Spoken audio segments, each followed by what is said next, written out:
Okay, so welcome to week 6, and the first time I'm actually going to be using a different method for delivering these lectures.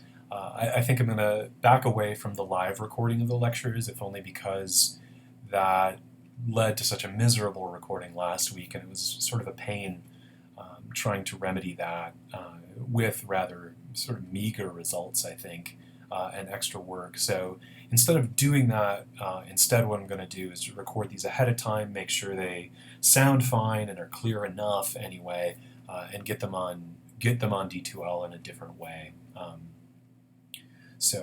Anyway, so that's that. Welcome to week 6, the first of 2 weeks that I imagine will feel quite heavy for you this week.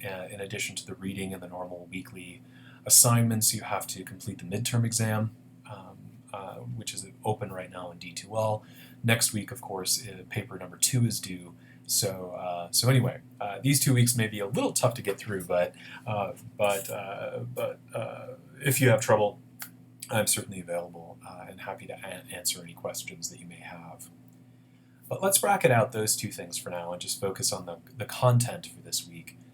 Picturing, visual imagery, and figures of speech. Another word we might use instead of picturing would be simple description. And so we're going to be thinking about how to notice details that relate to or that are relevant to description, specifically details pertaining to visual imagery or visual sensory detail, as well as figurative uses of language.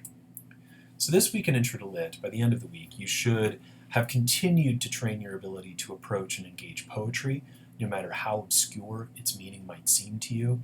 Remember last week I focused on this quite a bit, that the concern about what a poem means should actually be a quite late concern of yours as you're engaging with the poetry and the reading assignments. By the end of the week, you should gain an appreciation for the number of techniques available to poets who desire to convey a complex or simple feeling. You should learn to notice details of poetry having to do with visual imagery and interrogate how and why that imagery contributes to the primary ideas or themes of a poem. Sort of a similar way of saying this, you should learn to identify figurative uses of language as opposed to simply sort of literal visual images, and to elaborate an analysis of how and why these uses of language contribute to the primary ideas or themes of a poem. By the end of the week, you should also experience the poetry of many different writers, from William Shakespeare to Linda Paston to the writer of the 23rd Psalm, who I believe traditionally is thought to be King David. Many different writers who compose poems in response to a variety of situations. We sort of begin this week thinking about, or I want to begin this week, thinking about two aspects of poetic language that Kelly Mays brings up early in your assigned reading for the week.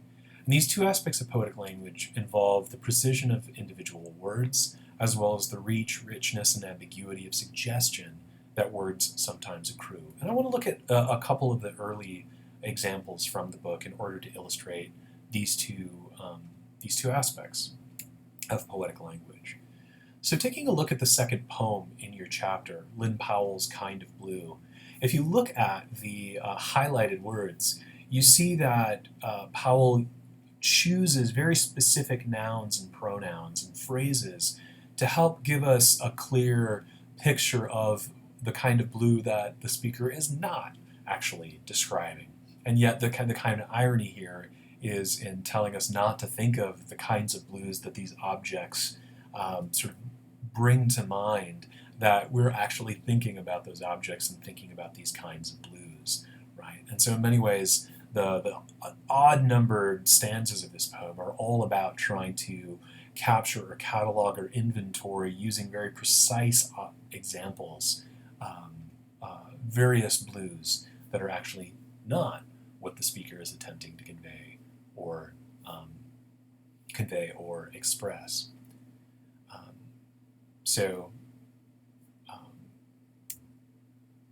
But if we start taking a look at other words, if we start taking a look at other words that are actually used or sort of arranged around the nouns and noun phrases of the poem, we see that Powell is is also taking advantage of words that sort of stretch us past the sort of literal inventory of objects that these stanzas arrange for us. And so we don't just have wide-eyed chicory, right? We are showed wide-eyed chicory evangelizing in the devil strip, right? The devil strip, of course, is that sort of strip of grass that, I mean, you see it here in Vermilion and all over the place, that strip of grass between the road and the sidewalk in residential areas especially.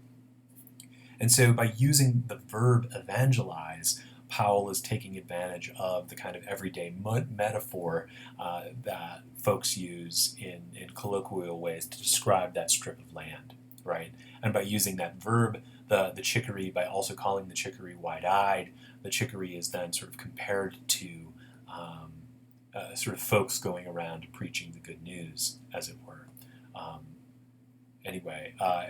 In terms of the silk, it's not just the sort of texture or the feeling of silk that the speaker is trying to evoke, but the actual movement of silk, right? When we have silk sort of hanging in a breeze or sort of wave it around, the look of it, right? The look of it, not just the feel of it. And of course, it's not just the heron, but the long-legged hunger of the heron, not just the peacock, but the peacock's iridescent id. So you see that the speaker's trying to tap into not just how these things look, but actually how they feel, right? Ascribing or assigning to these types of blues various feelings that are not necessarily the sort of feeling that the speaker wants to convey. In the second and fourth stanzas of the poem, but way on down in the moonless octave below midnight, honey, way down where you can't tell cerulean from teal, but Delilah's of darkness, darling, and the muscle of the mind giving in. Here we see quite explicitly that the speaker is trying to do precisely the opposite of the first and third stanzas, not giving a precise sense of the blue she's conveying at all, or that the speaker is conveying at all, but rather something far more difficult to visualize, right? And in fact, the difficulty of visualization is precisely and explicitly indicated in the third line of the second stanza, way down, the type of blue way down where you can't tell cerulean from teal, but Delilah's of darkness, darling. So you may be sitting there sort of frustrated, wondering, well, what's the poem about, though? And that's understandable. But remember that the questions about what a poem means, perhaps you should, if you're finding that you're sort of stressed out about that, try to push that off a little bit and simply try to think about and gather details concerning the significance of the presentation of the poem itself. So we might ask, relevant to this chapter, what is this poem describing? What sort of images is it giving us? And by paying attention to that thing, we actually begin to notice that the first, third, and fifth stanzas are quite different from the second, fourth, and sixth, that they're functioning in different ways. Even at the level of description itself. The odd-numbered having a great deal more to do with the precise individual words, whereas the even-numbered stanzas has a great deal more to do with suggestion, ambiguity, richness, and the reach of words beyond their literal definition. If we take a look at these lines from Richard Wilbur's The Beautiful Changes, I want you to just note as I read through them, this isn't the whole poem, I just want you to note as I read through them where Wilbur is taking advantage of the precise use of words and where he pushes words beyond that and shows their reach and their richness and their ability to suggest something by way of their very ambiguity. And then I'm going to talk about the title just a little bit. So here's a few lines from Richard Wilbur, The Beautiful Changes. One wading a fall meadow finds on all sides the Queen Anne's lace lying like lilies on water. It glides so from the walker. It turns dry grass to a lake as the slightest shade of you valleys my mind in fabulous blue lucernes. The beautiful changes in such kind ways, wishing ever to sunder things and things' selves for a second finding, to lose for a moment all that it touches, back to wonder. Now this poem, despite being absolutely gorgeous, is also quite heady. It's often by heady I mean it's quite abstract. Its meaning is not immediately apparent, probably to anyone when they first read it, even if it sounds quite lovely. But if we look at just the title and where that title appears in the poem, we actually might begin to tap into quite quickly what the meaning of this poem is. And then we would want to look at the visual images, and the figurative uses of language that Wilbur takes advantage of in the poem. Because the title itself is actually quite ambiguous. If, for instance, the word changes is a noun, that makes the word beautiful an adjective.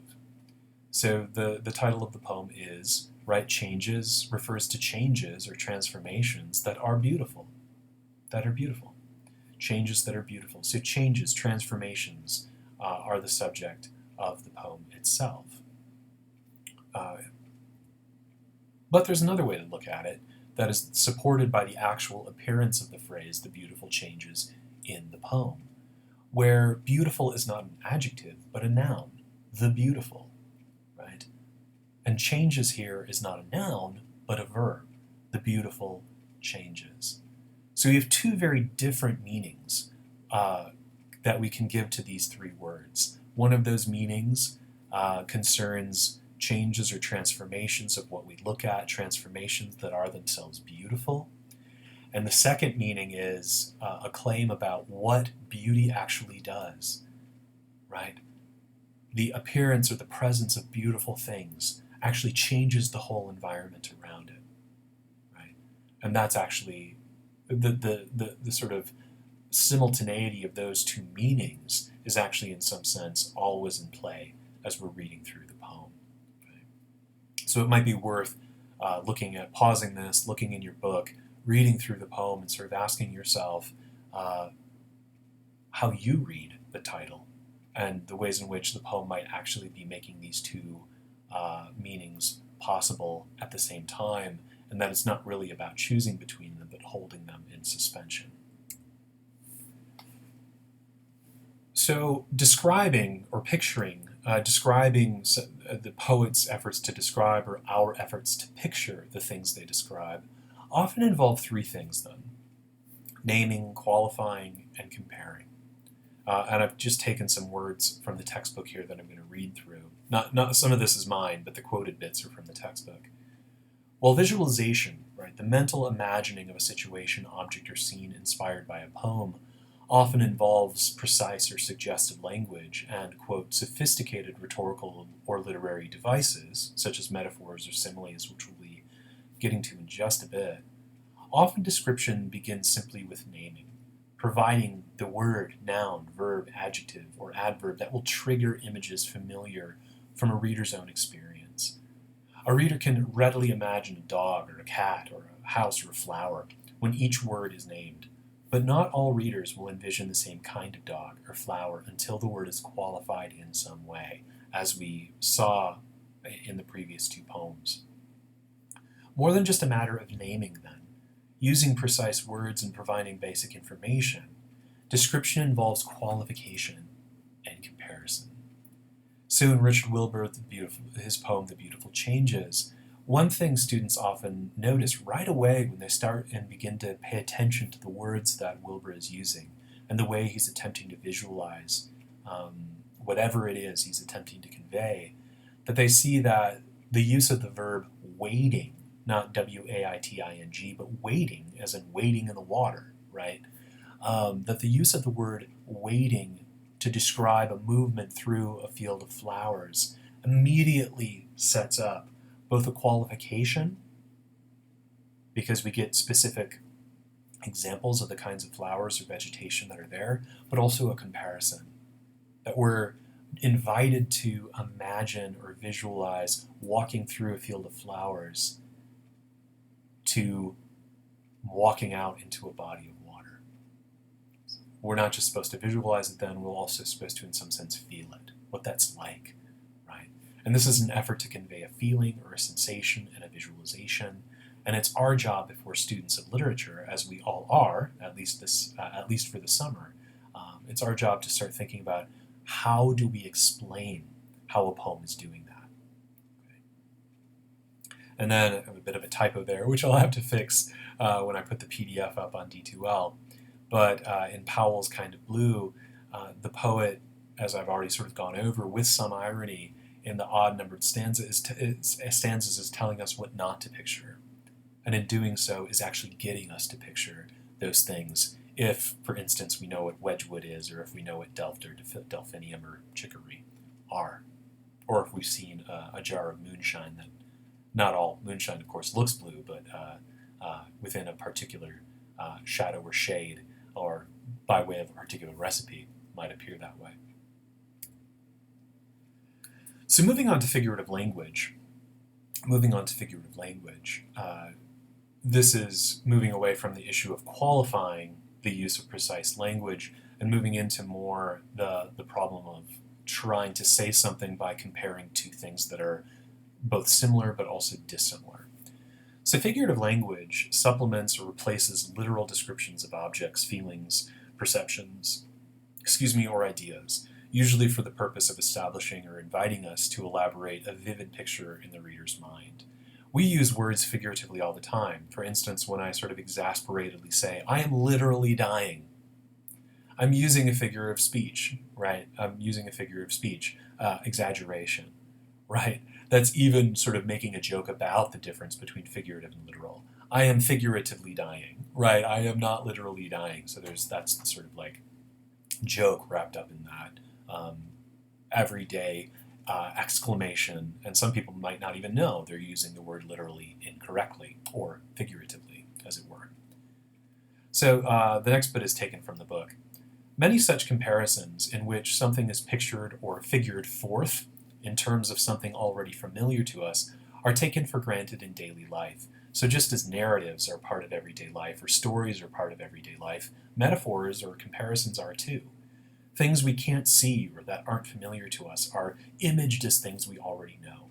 For example, God is said to be like a father, or, as in Psalm 23, which you had to read this week, or like a shepherd.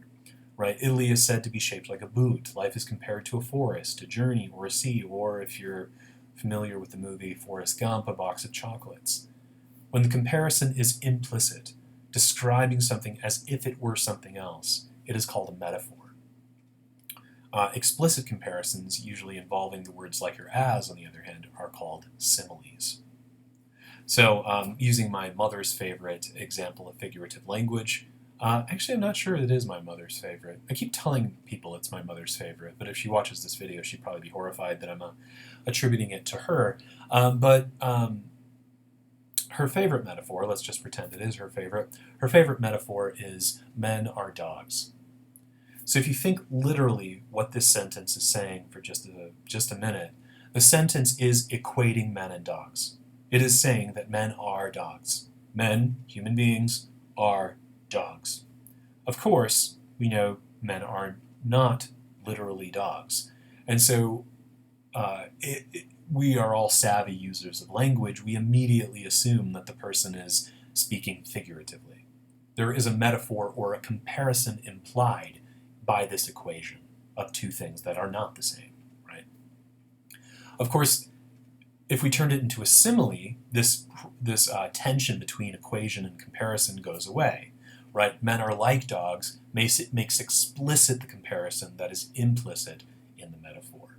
So it's not so much that similes are different from metaphors only because they use the word like or as, but that like or as makes apparent a comparison that is left implicit, that we're left on our own to notice and tease out in an instance of metaphor. Before looking at some examples, I want to sort of embed the attendance question for this week right into the lecture itself. What was your favorite poem from the assigned reading this week? Shoot me an email at some point this week answering this question. Doesn't have to be a long email. You could say why if you'd like. I'm, of course, interested to hear why. And I'll give you points for attendance. Getting back to metaphor and simile, it might be useful, what I was just saying, or the dog-man-dog example might be a little might not seem poetic enough.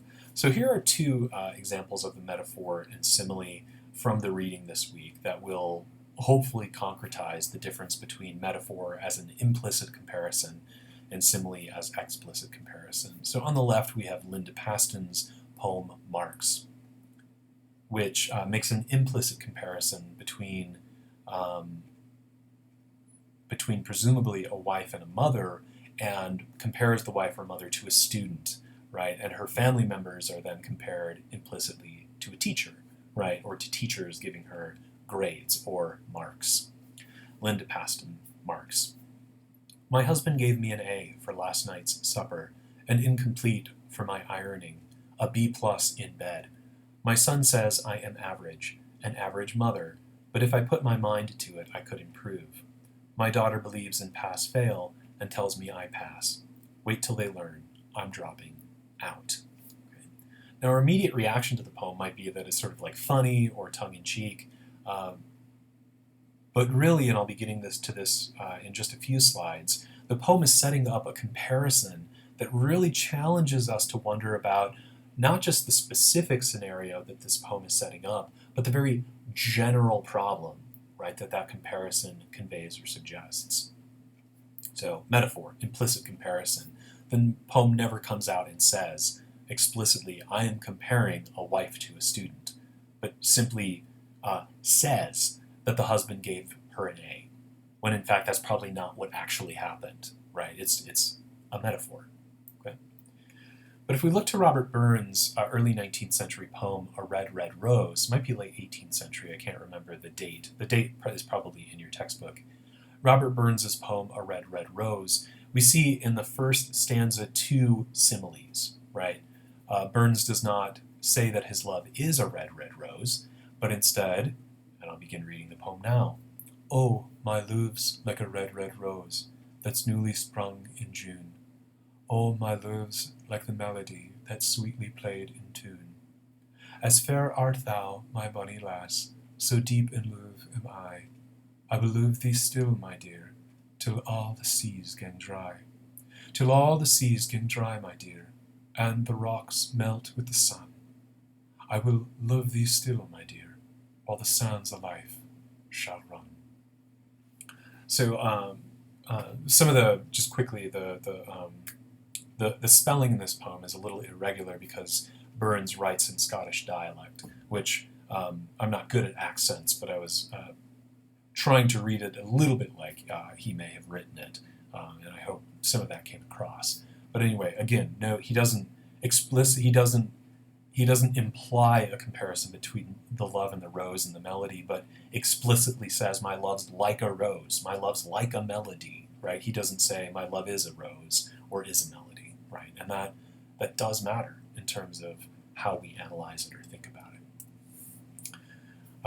There are, of course, other figures of speech. There are metaphors, similes and analogies, personification, allusion, irony, metonymy, oxymoron, all of these that are talked about at one point or another in pages that you have already read back in the fiction unit or that you read this week. So do sort of look at those and think a bit about other ways in which poets can use figures of speech. Okay, the Emily Dickinson poem, for instance, included in your textbook in the chapter assigned for this week, is a classic example of the use of personification. Okay. But instead of sort of walking through and cataloging all that, which is explained, I think, very well in your textbook, I want to look ahead to paper number 2, because part of your task in that paper is to explain or connect how descriptive images and or figures of speech, how they work in a poem to convey a particular theme or tone. Now, I want to be very clear that in paper 2, you can talk about all of these things. You can talk about tone and theme. I think the assignment sheet indicates that you have to really limit yourself, but you don't really have to, right? You can talk about theme and tone and figures of speech and descriptive language. You can talk about, like we talked about last week, syntax, rhyme schemes, alliteration, all sorts of other things that you could also talk about if you wanted to, right? But if you focus primarily just on imagery or figurative language, while it takes practice to identify descriptively rich words or phrases or to use poetry terms like metaphor or metonymy correctly, it takes even more practice to analyze how and why significantly descriptive or figurative words or phrases contribute to the particular meaning or significance, particular theme or tone of a poem, what we might call, or what I often call, a poem's so what. Right? Linda Paston uses the traditional letter grade scheme and the situation of a teacher grading or marking a student's work as a metaphor for a family's attitude toward and treatment of the lyric speaker as a wife and mother. But how might we elaborate analysis of this comparison? What else is there to say after we notice the comparison? Everything. Pointing out the comparison does not alone mean much of anything, right? In order, students often stop as soon as they sort of point out, look, she's comparing, being a mother to being a student. Okay, so what, right? That's what I would say. Sort of tease out some ideas there. In order to analyze or explain the comparison, we have to flesh out or elaborate what this comparison suggests about domestic or family life in general, and not just in the case of this one speaker. The theme of this poem is not the unhappy domestic life of one person, right? That's the situation of the poem, not the theme. Rather, the theme is the idea that this poem conveys about how wives and mothers are often treated by their families, or by cultures at large, how they're represented. How does the metaphor, in other words, of grades or marks, challenge larger cultural expectations of wives and mothers? Or looking at one of the other poems that's not in this book that I did assign this week, looking at Rita Dove's Daystar, the poem does not use many, if any, figures of speech, but the descriptive language of the poem nevertheless contributes to its tone and theme. The first 3 lines, for instance, immediately set up a tension between the speaker's desire for a little room and 2 images: diapers steaming on the line, a doll slumped behind the door. As readers, we are to infer and elaborate the significance of this tension, tracking the relationship between what the woman in this poem wants, that is, a space for thinking, and what she sees and anticipates, for example, having sex with Thomas, presumably her husband. Although it's somewhat ambiguous if by the verb phrase lurching into her, it's unclear if the speaker actually means to imply sex, because it certainly doesn't imply an enjoyable experience. What tone do the visual and sensory details in the poem generate? What words stand out as most significant? What nouns, what adjectives, what verbs? Remember, the theme of the poem is not limited to the specific situation of Dove's personae. Rather, the theme is best elaborated when we ask what general or idea or feeling the poem conveys. Why should I care, right? What occasions does this feeling tap into, right? What's the broader problem that the poem is addressing? To what sort of occasion or need does the poem respond? Okay, so that's the end of the slideshow. I'm going to sort of back out of it here. I do hope, sort of back out of this as well, I hope everybody has a great week. Please write to me if you have questions about this lecture, about the content to be reading this week, about the discussion forums, about your midterm exam, or the second paper due next week. Remember, for the second paper, even if in the assignment sheet I indicate that you have to write about either descriptive language and theme or tone, or figurative language and theme or tone, that all of that is sort of fair game, right? Whatever sorts of words or elements of poetry you think are significant for analyzing the theme or tone of the poem that you choose to write about, all of that is open to you if you wish to write about it.